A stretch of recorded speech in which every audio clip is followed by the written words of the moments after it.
Buen día a todos y todas, ¿cómo les va? Buen día, Hola, profe. buen día, profe. Buen día, profe. ¿Cómo les va? Bueno, perdón la demora que le quería contestar a Sebastiana que intervino en el foro, pero no llegué a hacer todo. Ya le contesto a ella cuando terminemos nosotros, o le contesto por acá si se nos conecta. Bueno, nuestro encuentro de hoy va a ser medio agitado, porque la idea es que trabajemos todas las dudas y consultas que tienen de la unidad número 3, ¿no?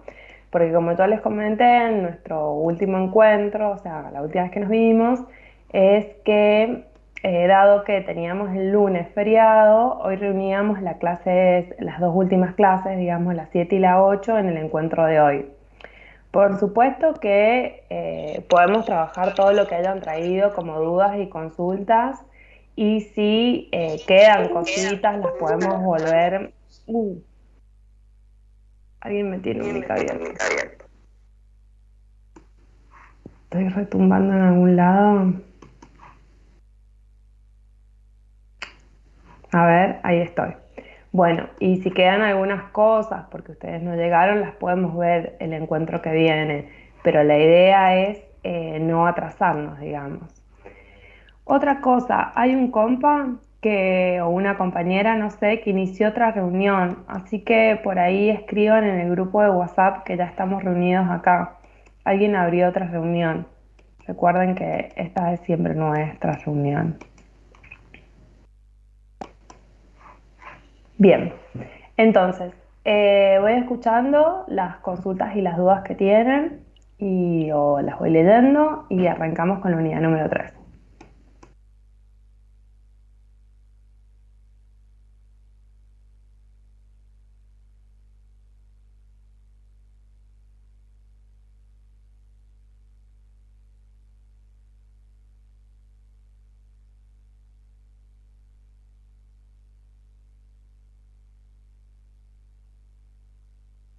Hola, profe. ¿Se me escucha? Buenas, sí, Gabriel, se te escucha. Yo quería consultarte por los grados de saber de Aristóteles cuando dice el sensitivo, que dice conocimiento sensible y deseo. ¿A qué se refiere eso? Eh, una introducción. Ustedes en el módulo 3 y retomando un poco la pregunta que trae Lisandra, ¿Lisandra era? O Sebastiana, Sebastián. En el foro, que tal le respondo a ella, pero lo traigo, así por las dudas, si a alguno se les hizo también esa duda o esa consulta, la respondo por acá. Sebastiana preguntaba, bueno, la unidad número 2 entiendo que es sobre epistemología, la filosofía de la ciencia, y ahora volvemos a arrancar en esta unidad, desde el apartado número 2, ¿no? Volvemos a Grecia. ¿Qué pasó, digamos? Un poco esa es la pregunta que ella hace. Lo que yo le voy a responder a Lisandra, a Sebastiana, pero lo digo por acá, es que recuerden ustedes siempre que cada unidad tiene una pregunta problema que va a abordar, a excepción de la unidad número 1, que nosotros trabajamos 3 preguntas problemas, que era, bueno, ¿cuándo nace? ¿Cuál es el papel? ¿Qué es la filosofía? En la unidad número 2 trabajamos qué es la ciencia, ¿no? O cómo podemos considerar, o a partir de qué consideramos que un conocimiento es verdadero. Y la unidad número 3 se articula en torno a la pregunta ¿qué es el hombre? ¿No? Pero vamos a responder ¿qué es el hombre desde una perspectiva filosófica? Esto significa, y que yo les decía que en realidad desde la unidad 2 en adelante empieza a suceder, es que los apartados tienen un cierto orden cronológico, ¿no? Entonces siempre van a tener en la 2, 3, 4, 5 un primer apartado que lo que hace es una presentación general de la temática, digamos, del módulo, de la unidad, de qué va, digamos, qué preguntas trae, qué suscita, alguna problemática contemporánea o lo que sea, pero es como una presentación de lo que vamos a trabajar y a partir del número 2 suele suceder que empiezan las explicaciones. En el 2, como pregunta Gabriel, lo primero que vamos a trabajar es la concepción del hombre desde la perspectiva de Aristóteles, ¿no? Aristóteles es un filósofo griego. Entonces ustedes tienen primero un filósofo griego, que es Aristóteles, luego tienen San Agustín, que es un pensador de la Edad Media, luego tienen a... Uy, ya se perdona mucha gente. Luego tienen a algo que vamos a llamar dos movimientos dentro de la modernidad, que es la Ilustración, el siglo de las luces, y luego el romanticismo. Luego tienen Nietzsche, Friedrich Nietzsche, que es un filósofo contemporáneo, y un filósofo mucho más contemporáneo que es Jean-Paul Sartre. Entonces, cada uno de estos apartados intenta reponer, ¿no?, desde la perspectiva de un filósofo, o en el caso de los movimientos, particularmente de la Ilustración de tres pensadores, qué concepción del hombre se configura, ¿no?, desde una perspectiva filosófica en estos autores o en estos movimientos. En el caso de Aristóteles, que es un pensador griego, ustedes ya tienen bastante cosas de Grecia, ¿no?, en esta Grecia socrática, platónica, aristotélica que nosotros trabajamos, que se activan, ¿no? La idea de la esencia, del ser, de la permanencia como verdad,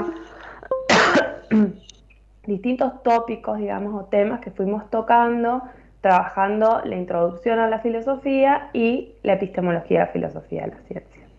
Aristóteles es un filósofo griego que, a diferencia de Platón, no va a partir de la idea de que el cuerpo y el alma son dos realidades distintas, sino más bien que son una misma y que en todo caso aparecen diferenciadas a partir de una operación del entendimiento. Yo puedo decir cuerpo y alma.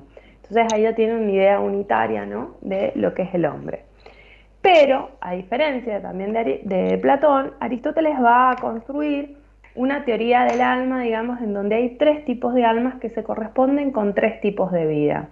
Un tipo de alma vegetativa, sensitiva, que creo que esa es la que estaba preguntando Gabriel, que se corresponde a la vida vegetal. Perdón, me colgué que se activó una cámara. Una vida, una vida vegetativa, vida vegetal, y que su función es la nutrición. Una vida sensitiva, que se corresponde a los animales y su función es la sensibilidad, es decir, poder sentir dolor y placer. Y una vida intelectiva, digamos, un alma intelectiva, que su función es el razonamiento.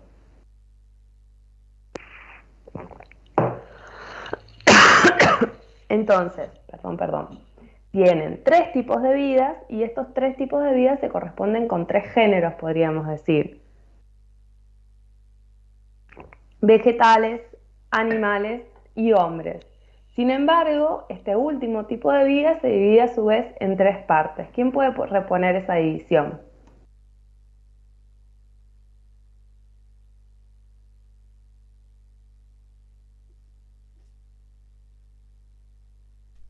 ¿Todos los hombres Eh, participamos de la misma manera del entendimiento? no, están solo, o sea, los que solamente comprenden y acatan y obedecen orden, como los esclavos, después los que pueden tomar decisiones Sí, por sí mismos, las mujeres, y los que pueden deliberar solamente los hombres.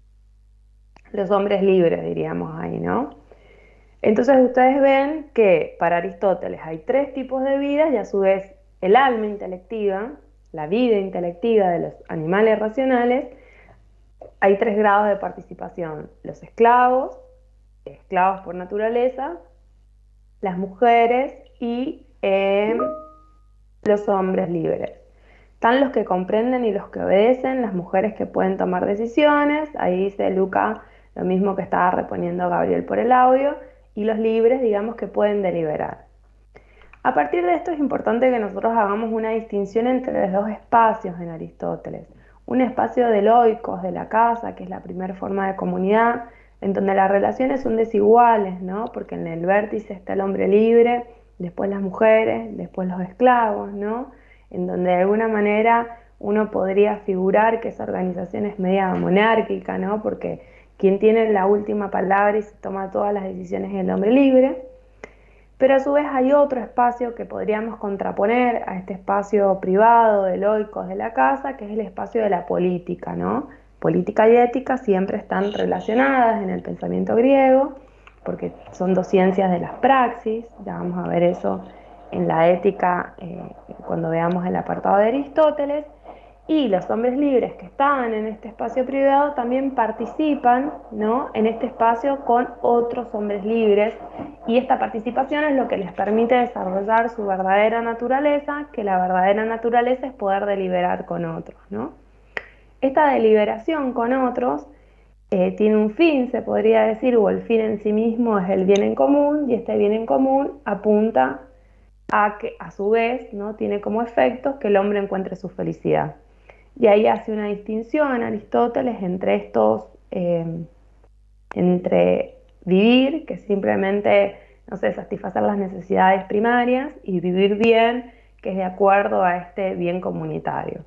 Entonces ahí ustedes también lo que tienen que reconstruir, una vez que hacen los 3 tipos de alma, los 3 grados de participación del entendimiento, es esta definición que aparece del hombre como un son politicón, ¿no?, como un animal político que desarrolla su verdadera naturaleza en la política, en el espacio público.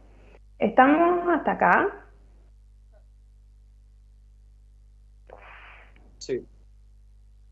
Sí, ¿Sí? profe. Bien. Yo tengo una pregunta para hacerles respecto de este apartado, que la pueden responder de alguna manera si leyeron el texto complementario A, que es el de Aristóteles. ¿Por qué la polis, que es la tercera forma de comunidad? Porque ustedes tienen la primera forma de comunidad es el oikos, la casa, la familia, la segunda es la aldea y la tercera es la polis. Porque si es tercera cronológicamente, ontológicamente, es decir, en el orden del ser, la polis es primera. ¿Qué se les ocurre?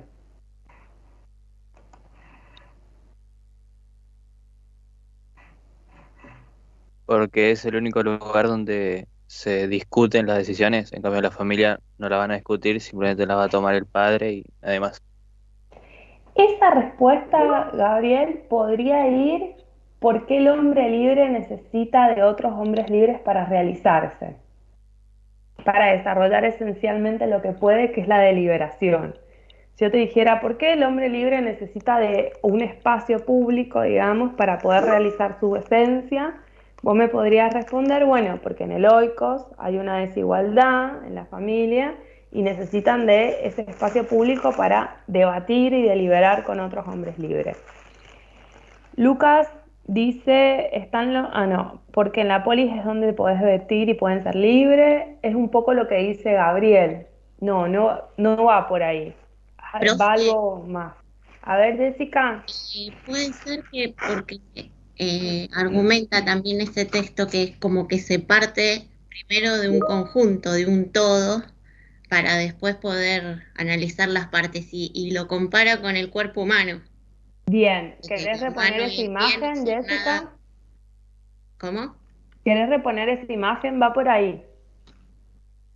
Sí, lo estoy haciendo así en el momento, digamos, por lo que No, no, leí. no. Pero lo que digo de lo que leíste, si querés reponer esa imagen del cuerpo humano, ese ejemplo que trae el texto complementario, por si algún compañero o compañera no la leyó. Sí, a ver si la encuentro.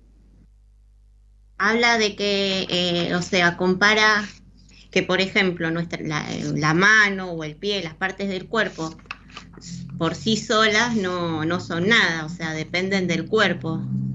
Que Es se, decir, una mano cumple su función si está en claro, unión al cuerpo. En cambio, la mano separada, digamos, no puede cumplir su función. exacto. Entonces, lo que Jessica está trayendo es esto que es primordial, digamos, en el pensamiento griego, tanto platónico y aristotélico, en estos dos autores, que es que el todo prevalece a las partes, ¿no? La polis, digamos, reúne y está compuesta de partes, pero no es que las partes le dan sentido a la polis, sino que la polis le da sentido a todas esas partes. Entonces nosotros podríamos decir, bueno, el oikos, ¿se puede complejizar en otra forma de comunidad? Sí, en la aldea. ¿La aldea se puede complejizar en otra forma de comunidad? Sí, en la polis. ¿La polis se puede complejizar en otra forma de comunidad? No, porque es la final, porque es la perfecta. Y en este sentido es la primera, porque toda forma de comunidad o de organización, ¿no?, estas tres, Aristóteles distingue tres, ¿no? Pero toda forma de comunidad o de organización tiende hacia la polis. ¿Por qué? Porque la polis es la causa final y es la perfecta. Entonces, en ese sentido es la primera porque es hacia dónde tiende la esencia de la comunidad. Es como decir, un bebé, hijo de padres atenienses, siendo hombre, la esencia de ese bebé es que en algún momento participe, tiene en potencia participar del debate público, deliberar con otros hombres libres. Entonces, cuando llega ese momento, realiza verdaderamente su ser y es lo más perfecto. Es como, porque nosotros no lo vemos, pero Aristóteles tiene una teoría de la materia y la forma y de la potencia, ¿no? Las potencias se van realizando hasta llegar a esa potencia perfecta, digamos, esa causa final, a la cual ya no hay mayor perfección que a eso que se llegó. Entonces vuelvo a decir, ¿por qué la polis es primera? Porque es la comunidad más perfecta, porque es la final, porque es a la que tienden todas las comunidades, porque el todo, como decía Jessica, le da el sentido a las partes. ¿Estamos? Y esperen que habla de Tutifiero, que dice, puede ser que el único lugar en el que se puede llegar a una realización personal, según Aristóteles. Sí, digamos, pero no estaría, digamos, ahí ese argumento. Aparte pensemos que para Aristóteles la realización del hombre libre con otros no tiene que ver con una realización personal, tiene que ver con algo que es de naturaleza y es esencial. Todo, o sea, todo hombre libre necesita de otro hombre libre para poder desarrollar su naturaleza.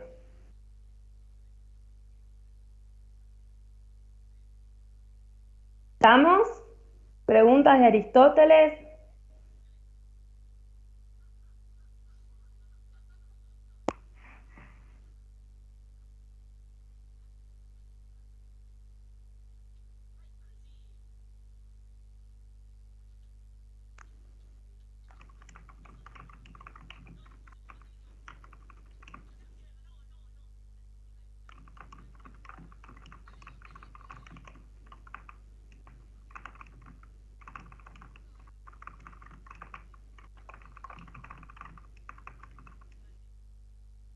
Entonces, si no hay preguntas de Profe, Aristóteles, sí, alguien se activó el mic. sí. Hola, ¿cómo está? Yo le quería ¿Cómo hacer está? una consulta sobre el texto A, que justamente es el que estábamos comentando recién, sobre la pregunta Sí. 10 que dice cuáles son los elementos que componen el régimen familiar de la casa, y me confundo un poco con la 11 porque dice qué tipos de relaciones podría distinguir dentro de la organización familiar. Porque los elementos, o sea, me parece que ahí lo que está haciendo referencia a loicos, que son las diferentes personas que hay, ¿no? O sea, vos tenés el hombre libre, tenés las mujeres y tenés los esclavos. A eso apunta, ¿no? A qué hace, quiénes son los integrantes de ese oikos de la casa. Y lo otro apunta a las relaciones, o sea, cuál es la relación que tiene, por ejemplo, el hombre libre con el esclavo, la mujer con el esclavo, el hombre libre con la mujer. Yo creí que era en su momento lo que preguntaba, lo que comentaba era la mujer en la casa, el hijo y bueno, el hombre, o el siervo, como le decían ahí. Sí, pero por eso vos tenés, primero, quienes integran el oikos. Quienes integran el oikos es el hombre libre, la mujer, los siervos o los esclavos, ¿no? Siervos esclavos y los hijos, ¿no? Y después están cómo se dan las relaciones entre esos integrantes. O sea, la relación entre el hombre libre con el esclavo es distinto que con la mujer o con los hijos. ¿No Sí, tienes sí. eso señalado en el fragmento? Sí, o sea que por eso yo dije es como un rey, pero bueno, después tienen ahí esos matices de que el hombre libre con la mujer, con su mujer, tiene una relación distinta que con el esclavo, porque el esclavo es un instrumento, digamos, alguien que no se puede saber por sí mismo, que solo entiende la palabra. Piensa en eso también, ¿no? Que cuando decimos hay 3 grados de participación del alma intelectiva o de esta alma de entendimiento, es razón y palabra van de la mano en logos, ¿no? Entonces, El esclavo es aquel que entiende el griego, que entiende la palabra, ¿no? Pero no se sabe de hacer, no es dueño de su cuerpo, no sabe dominarse a sí mismo. Entonces es un instrumento de el señor, digamos, o de la mujer también, de la mujer griega, que también lo puede mandar. En cambio, la mujer griega entiende la palabra y también la habla, entonces puede mandar al griego. Y el hombre libre le entiende, puede mandar y también puede deliberar con los iguales. Ahora sí, gracias, profe. De nada, Rebeca. Bueno, ¿alguna otra de Aristóteles?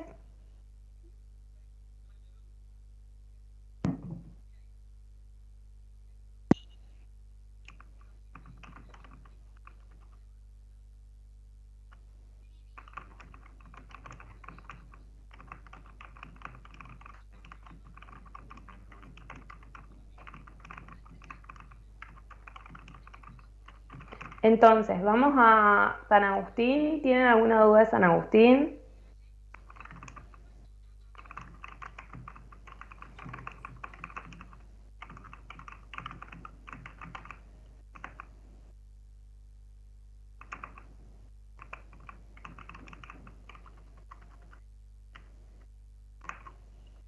Nada de preguntas sobre San Agustín. Sí, profe, yo tengo una pregunta. Vamos. Que con San Agustín, con la introducción de la filosofía cristiana, consulta, sí, o sea, todos sabemos que a lo largo de la historia, muchas veces el cristianismo se ha interpretado como un tipo de dominación en cuanto al pensamiento cristiano y los valores de éste.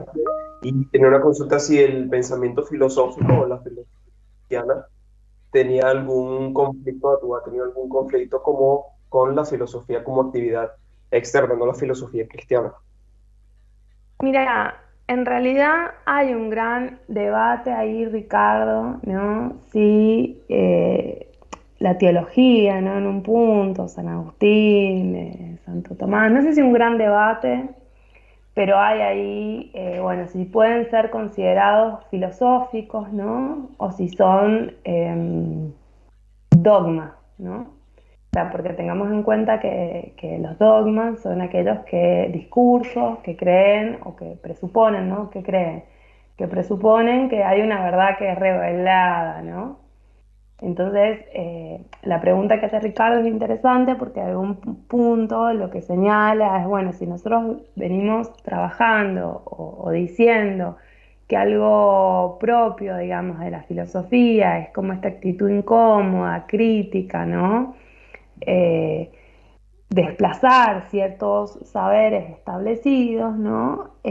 O ciertos discursos establecidos. ¿Qué lugar ocupa un pensamiento que tiene como base un dogma, ¿no? Una verdad revelada? En este sentido, lo que yo sí te puedo decir es que hay que tener en cuenta, ¿no? Que como también señalábamos en la unidad número 1, que la filosofía tiene una relación con el contexto y con la historia, ¿no? No, no es que es una práctica, tanto praxis como acción y como teoría, ¿no? Si bien en términos marxistas, que la praxis y la teoría están de la mano, que no tiene vínculo con su contexto, con su historia o con las preguntas y problemas que tiene la época. Si nosotros reponemos un poco eso sin pensar que la filosofía es historia, sino ese vínculo indiscernible con las preguntas, problemas, ¿no? Que nos dispara una época, podemos, digamos, circunscribir ciertos debates que se dan en la Edad Media como debates filosóficos, porque a su vez, en realidad, nosotros solemos tener una mirada bastante simplista sobre la configuración del discurso o del dogma católico apostólico romano, y lo que hay que saber que, bueno, primero que los católicos en un momento, y los cristianos, digamos, los católicos apostólicos romanos cristianos, fueron en un momento una secta, ¿no? Que fueron perseguidos.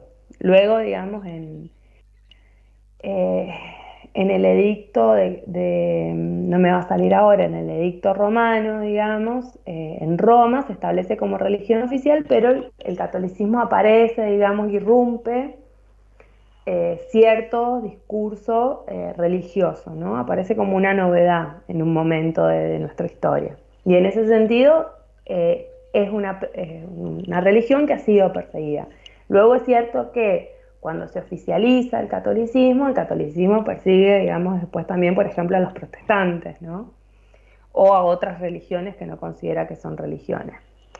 Entonces nosotros a veces tenemos una mirada desde nuestro presente al pasado, a la Edad Media o a la Grecia o a lo que sea, como un discurso muy estable, ¿no? Como que esto es así y esto sucedió así, pero en realidad si uno se pone a leer más finamente, hay distintas disputas. O sea, cuando San Agustín está escribiendo, San Agustín no está tan oficialmente instaurado, digamos, el discurso católico, apostólico, romano, y hay grandes debates dentro de eso.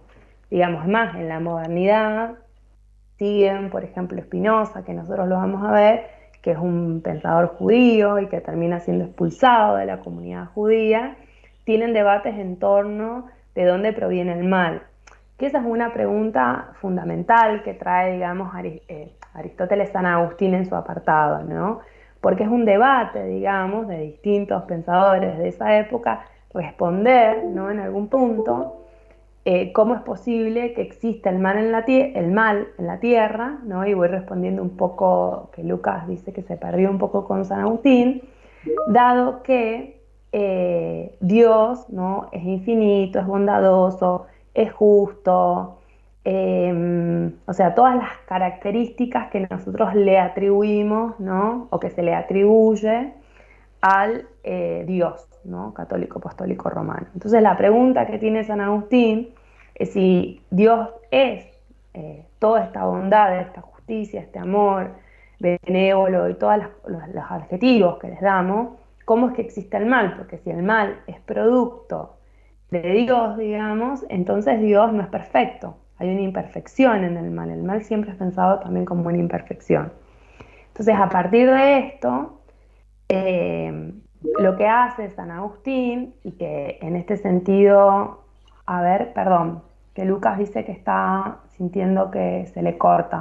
¿Me están escuchando muy cortado? Yo escucho bien. ¿Escuchas bien? Sí, sí, se escucha bien. Bien, Se escucha listo. bien, profe.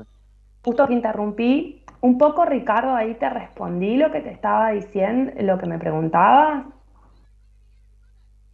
Sí, igual tampoco esperaba una respuesta exacta porque sabía que no se podría dar. Entonces, No, no la hay, pero sí me parece que hay algo que vos traes que es interesante a pensar, es la tensión que puede existir entre los problemas que trae una época y las reflexiones que se pueden hacer en torno a ese problema.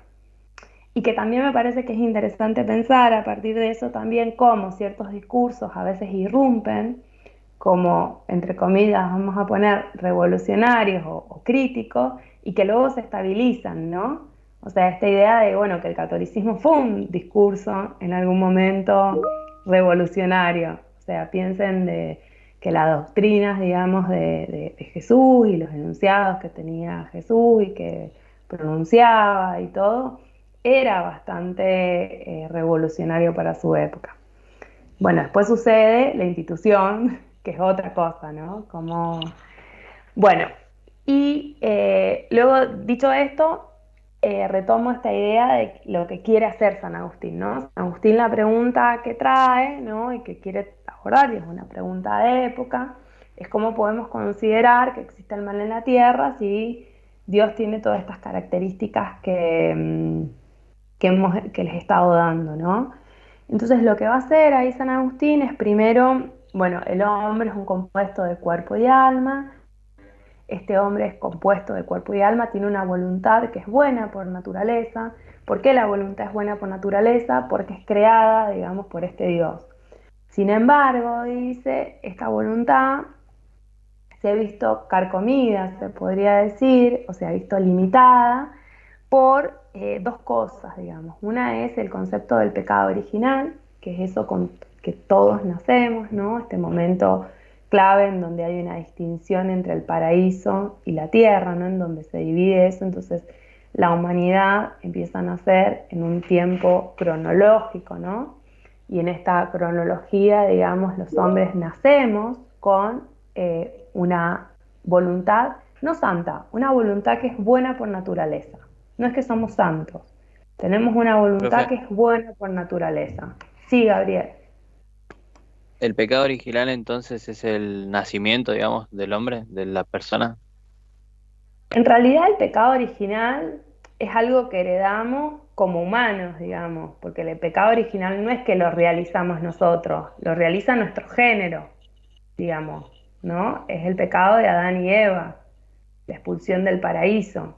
O sea, nosotros somos los únicos seres vivos que somos creados a imagen y semejanza de Dios y que luego, digamos, de este acontecimiento que sucede, la expulsión del paraíso, la humanidad nace, ¿no?, con pecado original y que tiene que, vieron que el bautismo es la demarcación, digamos, del pecado original y es la entrada a la vida católica apostólica romana, y a partir de esta vida terrenal que vos tenés, podés volver, digamos, dependiendo de la vida que tengas, a ingresar, entre comillas, porque no es que se entre a un lugar, a la vida eterna, al paraíso.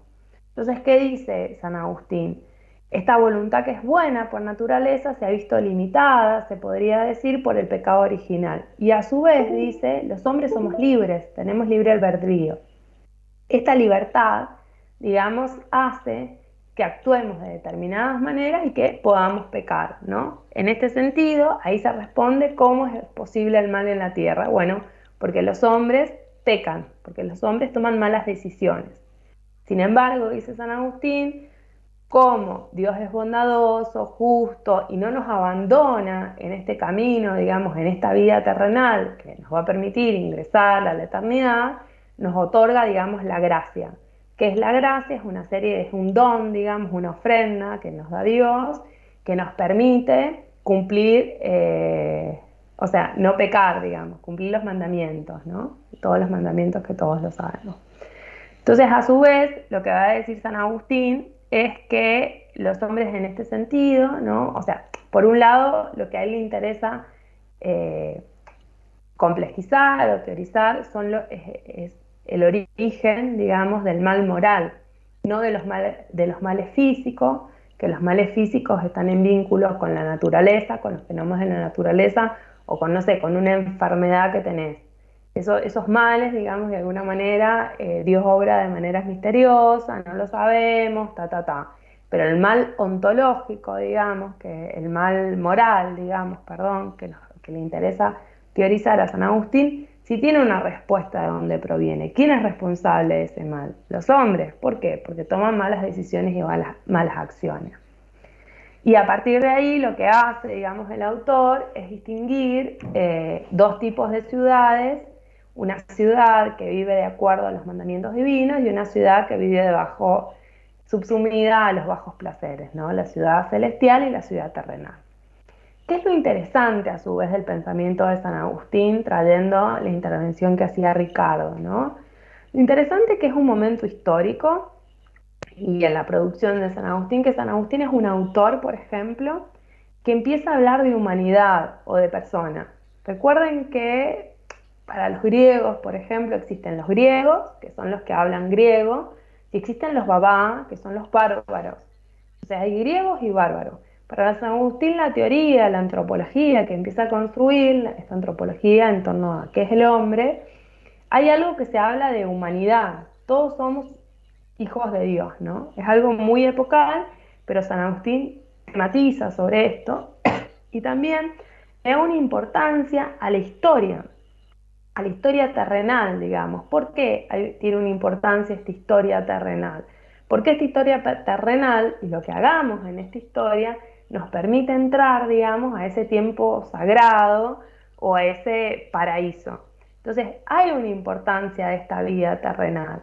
Entonces, hay un párrafo que me parece que ustedes tienen que prestarle atención cuando dice, bueno, las innovaciones del pensamiento de San Agustín son, por ejemplo, las reflexiones en torno del hombre como género humano, es decir, como humanidad, el hombre considerado como persona, las reflexiones en torno a la historia y al tiempo cronológico, digamos, este pasado, presente y futuro, el sentido de este tiempo cronológico y de esta vida, etcétera, etcétera, etcétera. Entonces ahí, digamos que creo que el único que me preguntó que no entendía mucho era Luca respecto a San Agustín. Le preguntaría si quedó un poco más claro. Y después creo que, Seba acá preguntaba, yo no entendí mucho las limitaciones de la libertad que expone San Agustín. Vos decís, Seba, que creo que Sebastiana, decís las limitaciones ontológicas que pone San Agustín. Esas limitaciones creo que hace referencia a eso. Es primero que somos seres mortales, es decir, que morimos, que no somos infinitos. Y la segunda es el pecado original. Son dos límites que tenemos como humanidad, digamos, que nacemos con pecado y que morimos. Esos son dos límites, digamos, que tienen nuestra esencia. ¿Estamos? ¿Alguno quiere hacer alguna intervención?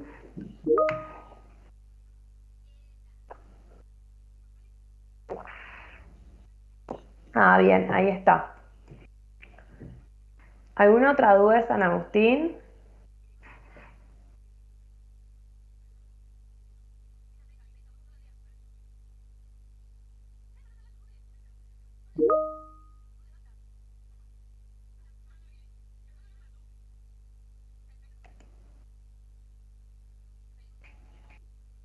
Bien. Entonces, ilustración, romanticismo, movimientos de la modernidad. ¿Consultas o dudas?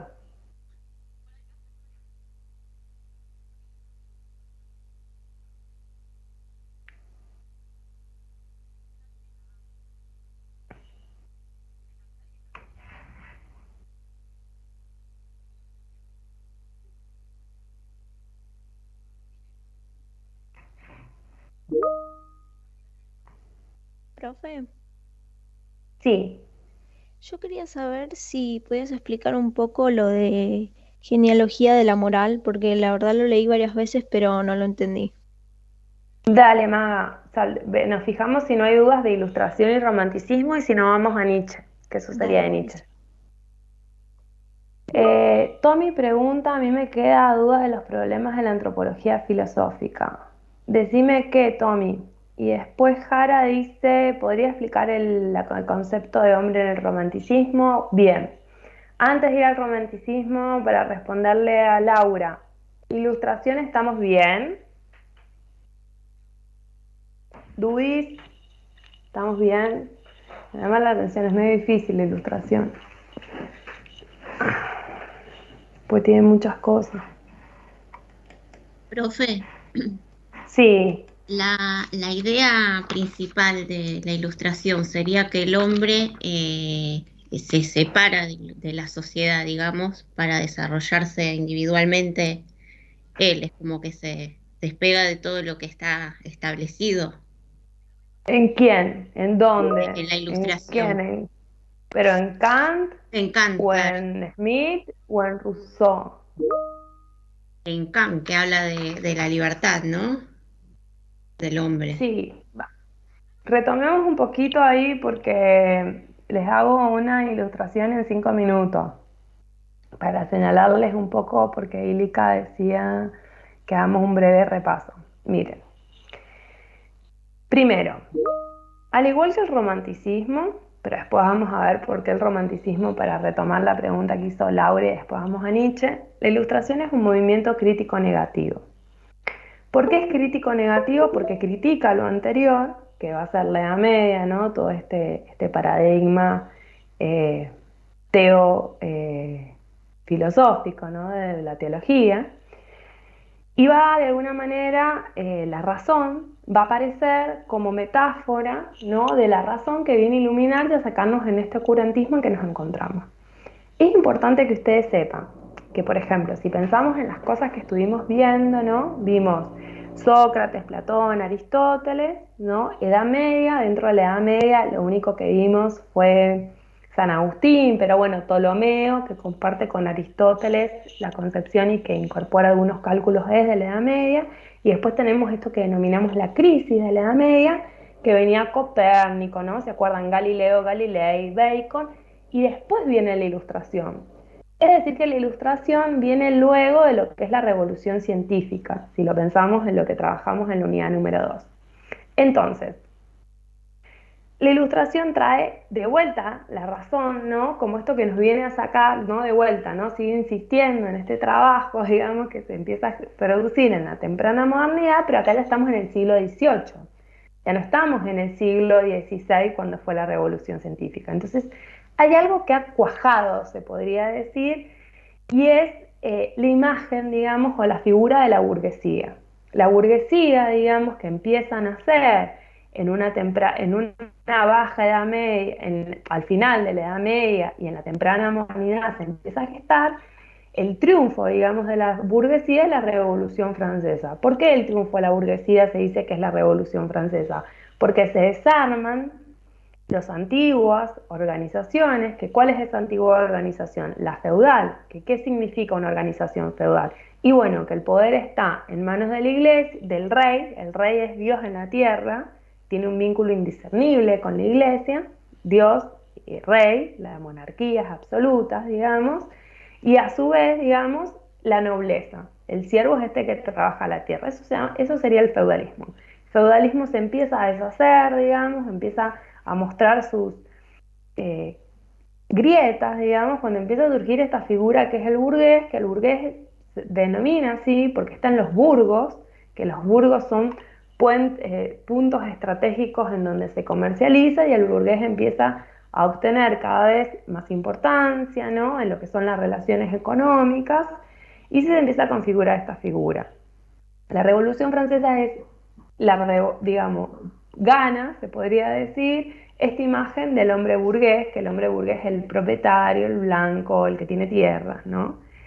Y está atravesada este movimiento ilustrado, ¿no? Por estos lemas, digamos, de la Revolución Francesa, que son la igualdad, la fraternidad, liberté y la libertad.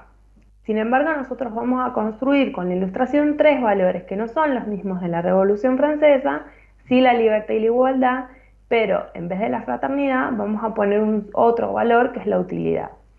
Para reconstruir estos tres valores de la Ilustración, traemos tres autores, Immanuel Kant, Adam Smith y Jean-Jacques Rousseau, y cada uno es exponente de uno de los valores de la Ilustración. La libertad con Kant, la utilidad con Smith y la igualdad con Rousseau. Cuando nosotros nos centramos principalmente en el inicio de este apartado y con Kant, la pregunta que se abre ahí, Kant es un filósofo alemán, moderno, es bueno, ¿qué es la Ilustración? Kant tiene un texto de 5 páginas, un folletín que escribe, que se denomina ¿qué es la Ilustración? Y en ese texto Kant responde, bueno, la Ilustración es la salida a la autoculpable minoría de edad. ¿Qué significa esto? Bueno, que los hombres somos adultos, pero que sin embargo hemos estado decidiendo y obrando a partir de una tutela. ¿Quién es la figura de la tutela? El rey y la iglesia. Bueno, entonces la Revolución Francesa, digamos, cuando se desarma y triunfa, digamos, esto, la pregunta es, bueno, ¿y ahora cómo nos convertimos en ciudadanos? ¿Cómo somos responsables, digamos? ¿Cómo nos transformamos, digamos, en sujetos políticos, ¿no? En sujetos responsables de nuestros actos? Entonces Kant dice, la revolución es la oportunidad, ¿no? La ilustración de salir de esta autoculpable minoría de edad, es autoculpable porque no somos menores de edad, y ser responsables por nuestra libertad. Entonces ahí aparece algo que es fundamental, que la responsabilidad para Kant, o al revés, que la libertad para Kant no es un libertinaje, sino que es una libertad que está entretejida con una responsabilidad. En este sentido, en tanto que soy libre, soy responsable. ¿Y cómo soy responsable? Y bueno, dice Kant, porque hay un tribunal de la razón que guía mi accionar. Este tribunal de la razón se llama imperativo categórico y lo vamos a trabajar en la unidad número 5, que es la de ética.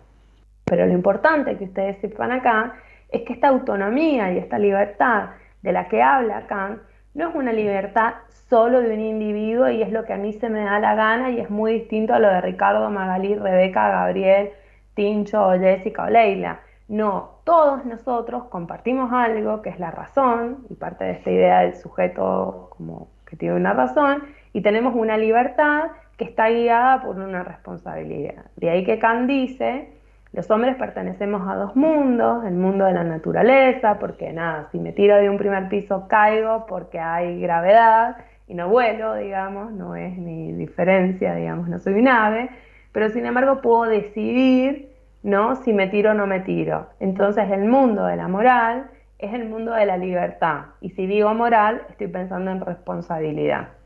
Todo esto lo vamos a andar en la unidad número 5, pero acá queda nombrado.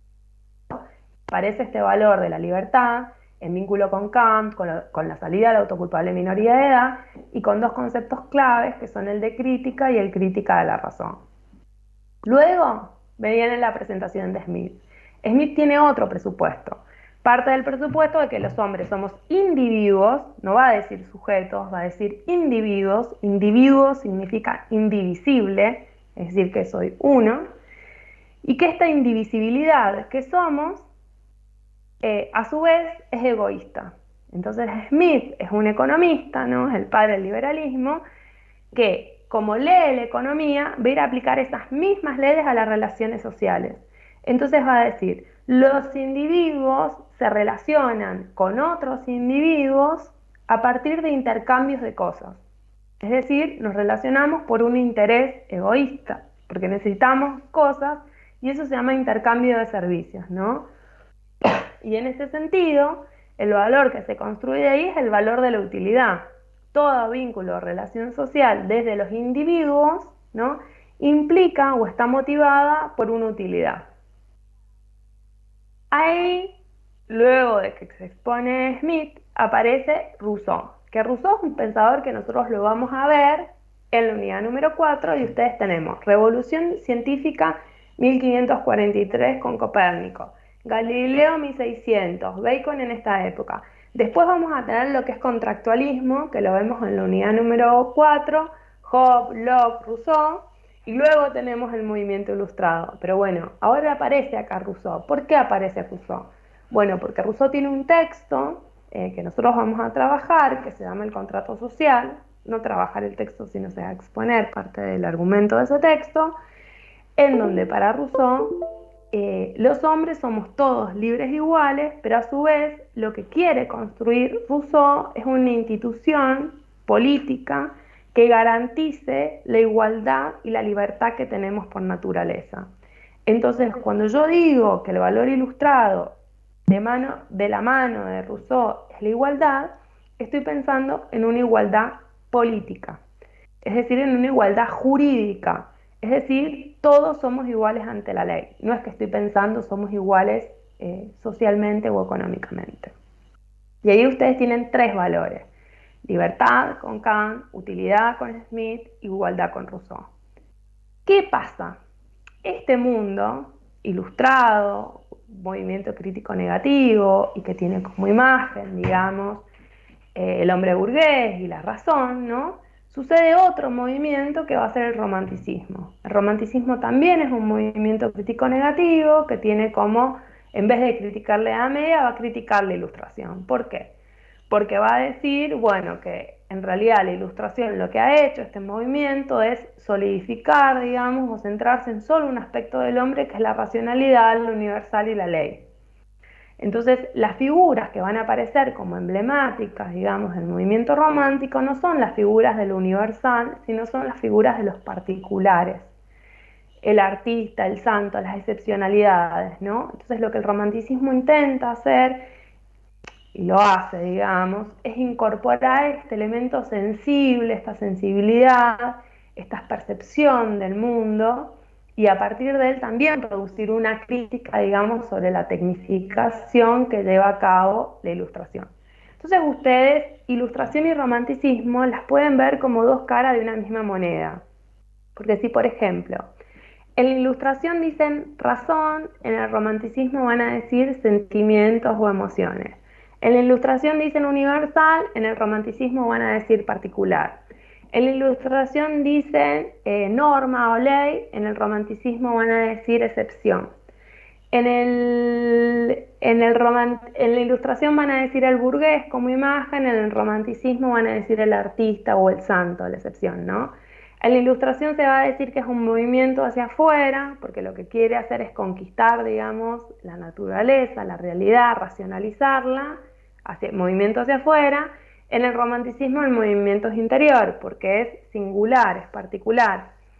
Entonces, si ven, digamos, es como si yo construyo una gran esfera y la divido a la mitad y voy poniendo las distinciones que tiene la Ilustración y el Romanticismo. Los dos son movimientos críticos negativos, pero los puntos en los que se exponen son distintos, son contrarios. Y si yo junto, digamos, esas dos partes, de alguna manera tendría una unidad, porque los hombres somos razón, pero también sentimiento, porque participamos del universal, pero también somos particulares, porque etcétera, etcétera. Y ahí tienen, digamos, estos dos movimientos, la Ilustración y el Romanticismo, que hacen a la modernidad. ¿Estamos?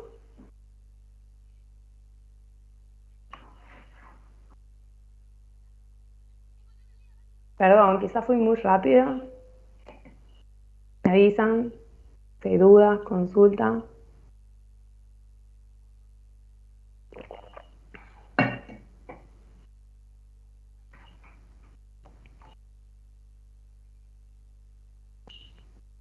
Bueno, tanto silencio, ¿qué onda?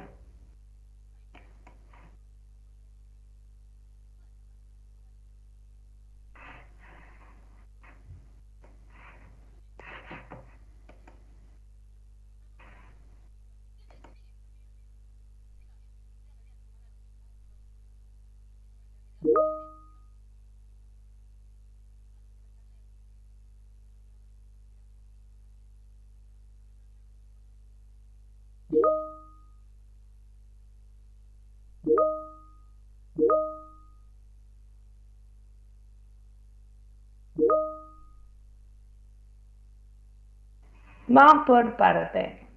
Bueno, voy un poquito más lento. ¿Qué dice?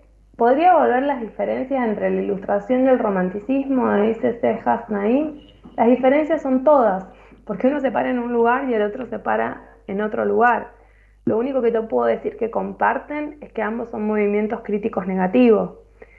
El Romanticismo critica la Ilustración critica la Edad Media, pero son completamente distintos. Uno está en la razón, otro en el sentimiento, uno en el universal, otro en el particular, uno en el burgués, otro en el artista, uno se mueve hacia el exterior, otro hacia el interior. Son los opuestos. Así que es todo, digamos, Naim, ahí. Después, Seba pregunta, ¿entonces el romanticismo se va a definir por sus acciones? ¿En qué sentido, Seba? Porque la Ilustración también se define por sus acciones. Es más, en Kant, cuando aparece la libertad, dice libertad responsable y eso tiene que ver con las acciones. O sea, me parece que eso no es el hueso, digamos, de la distinción del romanticismo. O sea, el hueso es en todo caso la sensibilidad, las emociones, lo particular, son acciones, pero bueno, lo universal también tiene acciones, solo que ahí esa responsabilidad es una responsabilidad universal.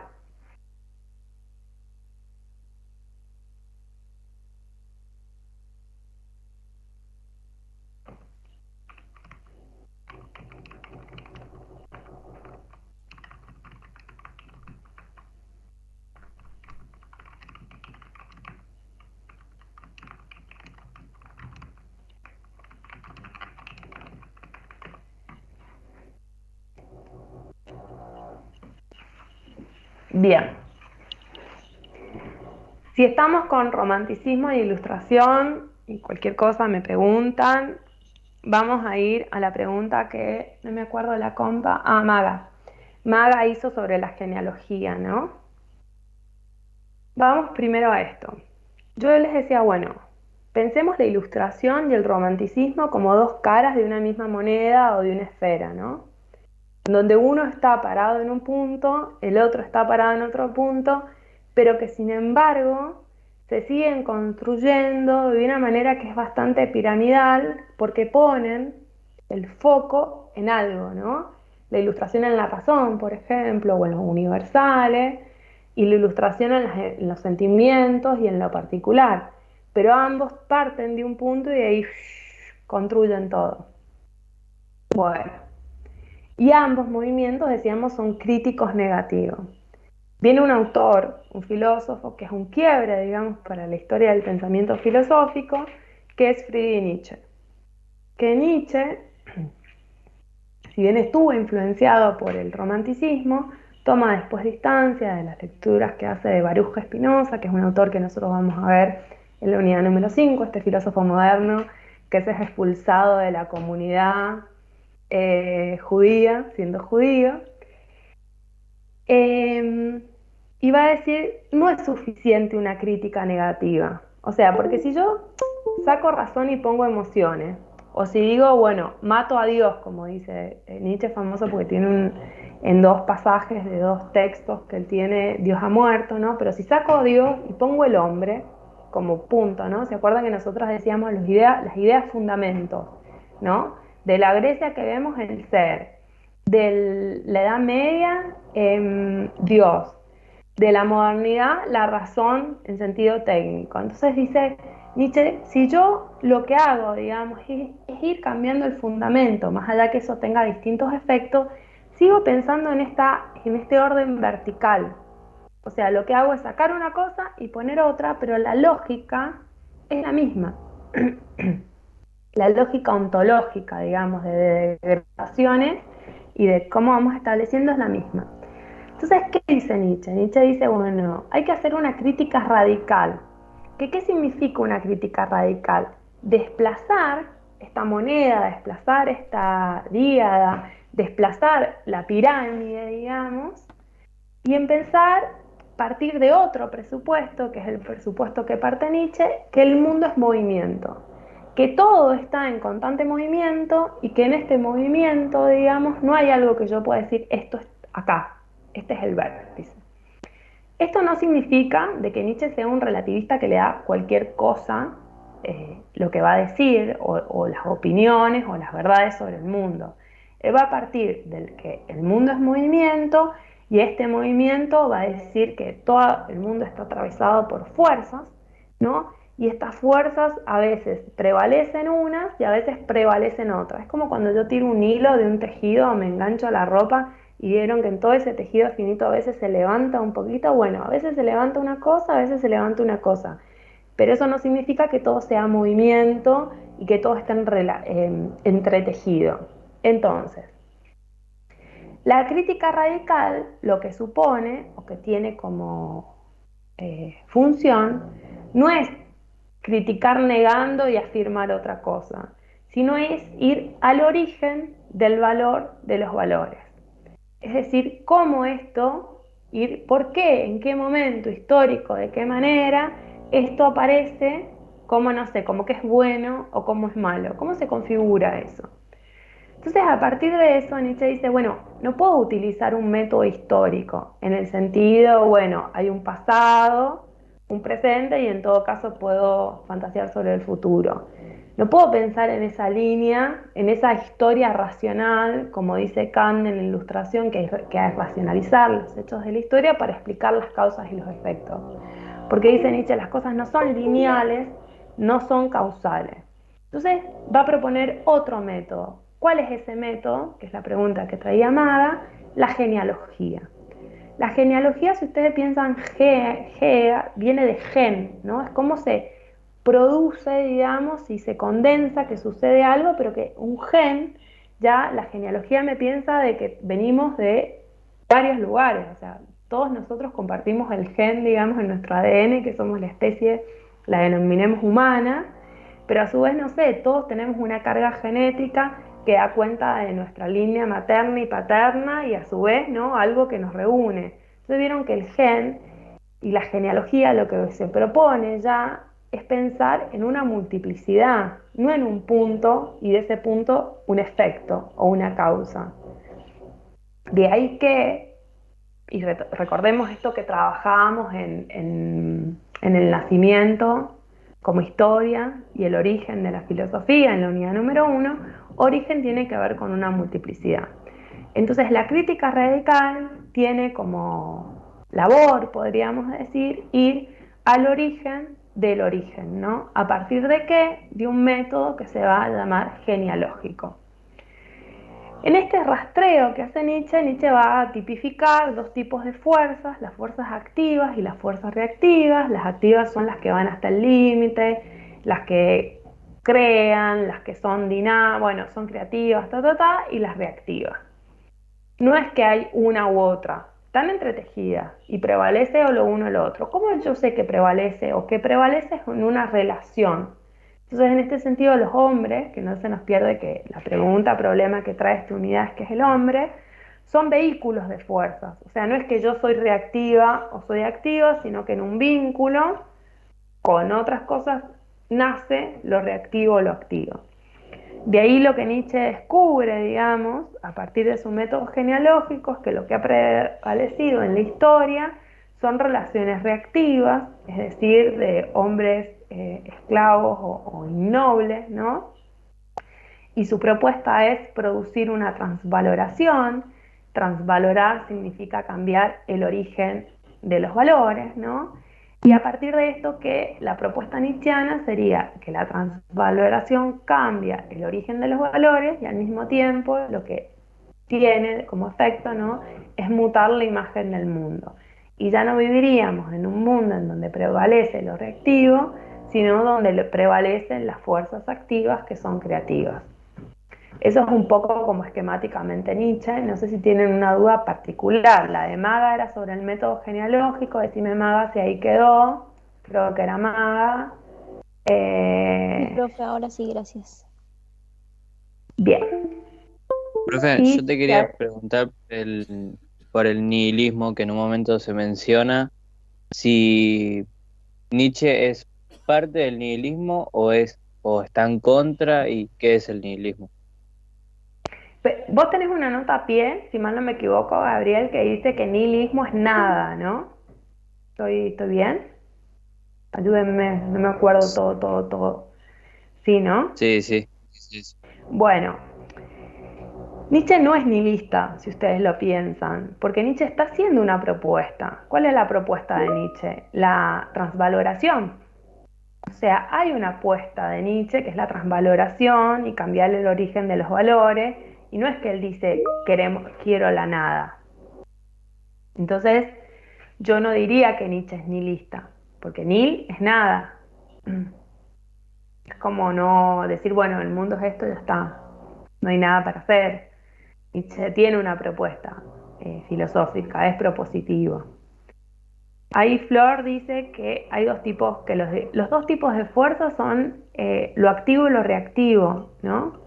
Activo es la que lleva la fuerza hasta el límite, que se extiende, que se expande, y lo reactivo es lo que se repliega, lo que se queda para adentro, digamos. Son dos tipos de fuerzas, pero lo importante es que sepas ahí, Flor, que esas dos fuerzas atraviesan todo el mundo. O sea, son dos fuerzas que en realidad Nietzsche hace una tipificación de dos fuerzas, reactivas, activas, positivas y negativas, pero bueno, nosotros vemos lo reactivo y activo nomás.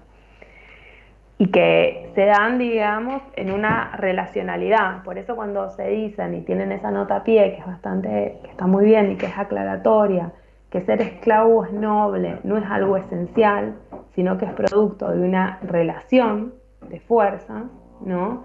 No es que yo soy esencialmente un noble o un esclavo, sino que depende de la relación que tengo con otros cuerpos, emerge, digamos, una fuerza reactiva o una fuerza activa. Y en ese sentido, ambos, no sé, tengo un vínculo con Magalí y lo que emerge es una fuerza reactiva, ambas seríamos esclavas.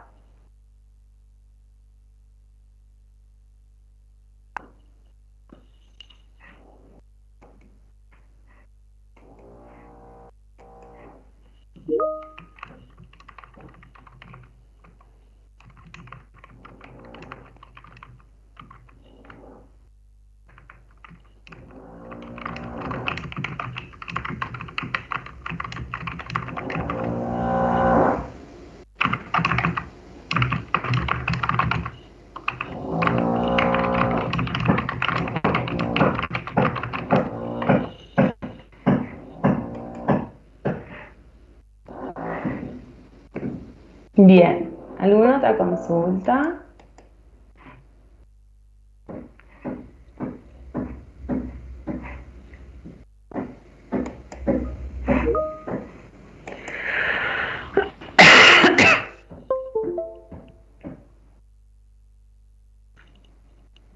Joel, Descartes no aparece como criticar lo establecido.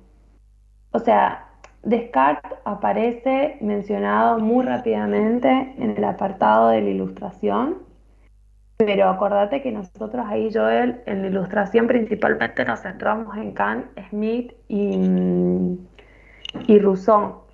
Pero sí teniendo en cuenta que la ilustración aparece como un movimiento crítico negativo y el romanticismo también, y en Nietzsche aparece la crítica, sí me parece ahí que es esencial que ustedes puedan distinguir que la crítica nietzscheana no es una crítica negativa, sino que es una crítica radical, porque no se propone, bueno, decir la razón no, las emociones sí, sino que, o los sentimientos sí, sino lo que se propone, digamos, es pensar ya desde otro presupuesto el mundo y cómo está atravesado, que tiene que ver con el movimiento. Si ustedes recopilan todo lo que hemos estado viendo en la historia, digamos, del pensamiento filosófico, ya sea en clave epistemológico o en clave antropológico, siempre estamos señalando una esencia que prevalece o una sustancia en el caso de la modernidad, pero siempre estamos partiendo de que hay algo que es universal o que pertenece a todos y que eso es así. Nietzsche lo que viene a hacer de alguna manera es a decir que bueno, que no hay esencia, que no hay determinaciones ontológicas, porque todo es movimiento. Es más, vendría a ser el primer autor que uno podría poner en diálogo con la frase de Heráclito, la del río, porque todo lo otro que estamos construyendo presupone que hay algo que está estable o permanente. Lo llamemos esencia, sustancia, razón, alma. En cambio Nietzsche dice, no, no hay nada, lo que hay son relaciones, y en esas relaciones se van configurando o produciendo, va a decir la contemporaneidad, subjetividades.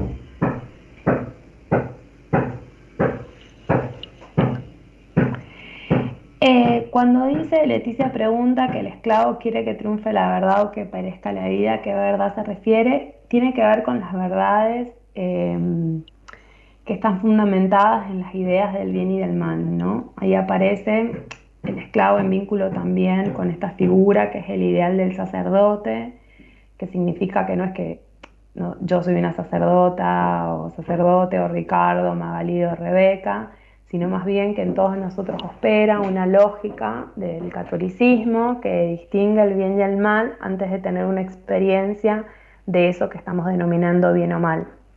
Entonces dice, bueno, el esclavo es aquel que quiere que triunfe la verdad en tanto como un bien, aunque perezca, digamos, la experimentación. O sea, yo siempre doy un ejemplo que es medio tonto, pero quizás le sirve para pensarlo. Por ejemplo, que tiene un vínculo con la alimentación. Todos los que estamos acá, no sé, consumimos distintos tipos de alimentos y quizás hay un porcentaje de nosotros que, que es, no sé, celíaco o celíaca. Entonces, por ejemplo, yo como una media luna y no me pasan, o sea, me pasan cosas, pero no me intoxico como se puede intoxicar una persona que es celíaca. Entonces, ¿eso qué significa? ¿Que la medialuna en sí misma es buena o es mala? No, diría Nietzsche. La medialuna en sí misma no es ni buena ni mala. La medialuna entra en relación, la medialuna la puede ser un cuerpo, piénsenla, y ese cuerpo entra en relación con otro cuerpo y en esa relación se produce algo. En sí mismo nada es bueno o es malo, sino es lo que se produce en ese vínculo, digamos. por eso en sí mismo tampoco nada es esclavo o es noble, sino es lo que se produce en esa relación. Ahí un poco mejor, Leticia, y después nos pregunta si podemos hacer una síntesis del existencialismo. Antes de ir al existencialismo, bueno, espero que Leticia ponga, y si estamos, vamos al último apartado.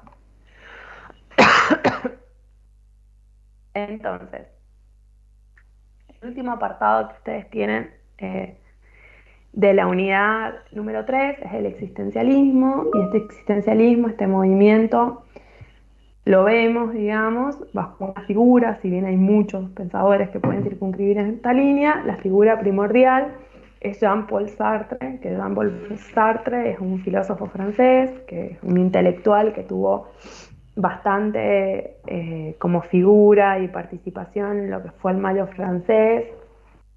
Es un filósofo mucho más contemporáneo, digamos, que todos los que estuvimos leyendo. O sea, es más contemporáneo de Heidegger, por ejemplo, Gadamer. Bueno, Gadamer no hemos visto, sí. Gadamer, Horkheimer, digamos, es más como de esa contemporaneidad más cerca a nosotros. Entonces, perdón. Lo que Sartre va a plantear con esta línea que es el existencialismo es que, volviendo a esta idea, que no estamos determinados ontológicamente, es decir, esencialmente, sino que los hombres nos vamos constituyendo a partir de nuestras acciones, ¿no? Y en este sentido, digamos, el accionar del hombre va configurando su identidad, su subjetividad, podríamos decir, y Sartre lo que va a decir en un punto, como una frase célebre, es que los hombres estamos condenados a ser libres. Esto significa que nuestro accionar no está dirigido ni por Dios, ni por un imperativo categórico, lo van a ver como en Kant, la razón, ni por el ser, ni por una esencia, sino que estamos condenados a esa libertad, y en tanto esa condena, digamos, esa atadura que tenemos a la libertad, somos responsables, ¿no? Aparece esta idea de responsabilidad nuevamente. Es decir, que todo lo que decidamos hacer o no hacer significa también decidir, ¿no? Afecta e influye a los otros como a mí misma. Por eso, dice Sartre, esta condena, digamos, a la libertad, en algún punto no, en todos los puntos, nos produce angustia, ¿no? Porque estamos arrojados al mundo y no tenemos cómo direccionar, digamos, nuestro accionar. Esto es, digamos, muy característico de un pensador que es de la posguerra, ¿no? Y que han caído, digamos, todas las ideas fundamento. Un autor que escribe y produce después de Marx, de Nietzsche, de Freud, ¿no? Entonces esa angustia, dice Sartre, es un efecto, digamos, y está en relación con nuestra libertad. La pregunta que nosotros podríamos hacernos ahí es que, si bien dice Sartre que todos estamos arrojados, que somos libres y que somos responsables, y en tanto y en cuanto esto nos produce angustia, pero a su vez nadie está determinado ontológicamente, por eso dice la esencia precede a la existencia, digamos, primero existimos, primero existo, primero soy y luego me voy constituyendo. Entonces la existencia pasa a un primer plano y la esencia pasa a un segundo o tercer plano, porque podemos hablar de condición humana, ¿no? Porque podemos decir que existe algo como la condición humana, como algo que tiene una característica esencial, si en realidad no hay nada que sea esencial. Entonces dice Sartre, bueno, en realidad hablamos de condición humana porque somos aquellos agentes y seres vivos en donde la existencia nos precede y estamos ligados, digamos, a un accionar, la existencia nos precede, y ese existir, en ese existir nos vamos constituyendo en relación con la libertad, la responsabilidad y la angustia. Es decir, ningún hombre o ninguna mujer es igual a otra y se configura en su existencia, pero todos compartimos que en la existencia se configura nuestro ser, digamos, o nuestra identidad. Entonces, en ese sentido, Sartre puede hablar de condición humana. Compartimos ese horizonte, digamos. Eso es como muy escuetamente lo que es el capítulo, el apartado, digamos, del existencialismo. Y con eso terminaríamos, si no hay más dudas, la unidad número 4. Perdón, la 3. Ya me fui a otro lugar.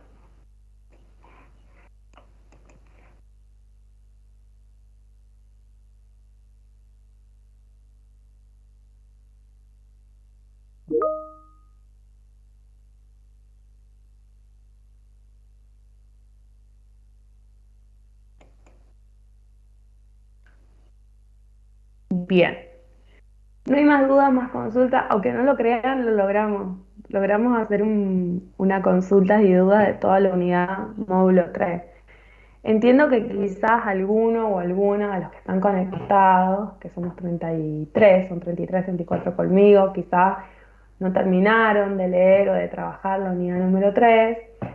Entonces, pónganle pilas, digamos, el fin de semana y a su vez acuérdense para el lunes trabajar, que ya está el material de la clase número 9. Y en todo caso, si les vuelve a suscitar alguna duda de la unidad número 3, la podemos trabajar el lunes, porque entiendo que es una locura, es bastante lo de hoy, digamos, y se les puede haber pasado algo o les puede haber faltado algo.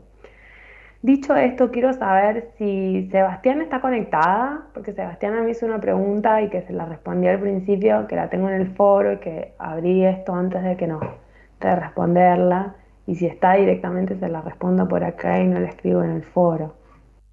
Seba estuvo participando, pero no sé si sigue conectada. Sí, acá está.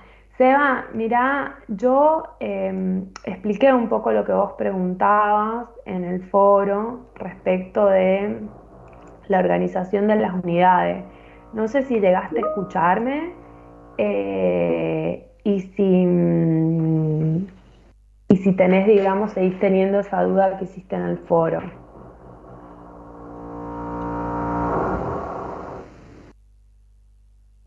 Ahí voy, Flor. Quiero ver, porque la retomé a tu pregunta cuando iniciamos la reunión, pero no sé si vos ya estabas conectada.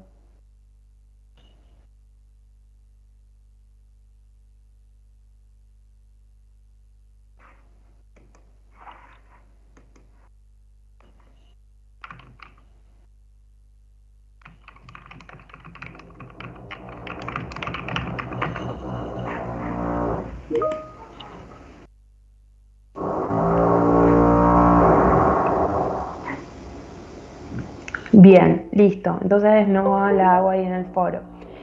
Y ahora voy a la pregunta de Flor, que dice, según Sartre, ¿el hombre se construye por cómo percibe sus horizontes o estoy equivocada? En realidad, el hombre, Flor, o sea, es importante esto que vos estás diciendo, que nos construimos en nuestro existir. Eso es como lo más importante, digamos, de lo que traes. Y según su horizonte, en todo caso, yo lo pensaría según sus condiciones históricas también. Lo pensaría desde ese lugar a lo que estás trayendo como horizonte, que nos construimos en una historia, en un contexto, atravesadas por relaciones materiales, ¿no? Económicas, de género, de raza, digamos. Todo eso hace que construyamos nuestra identidad y nuestro existir.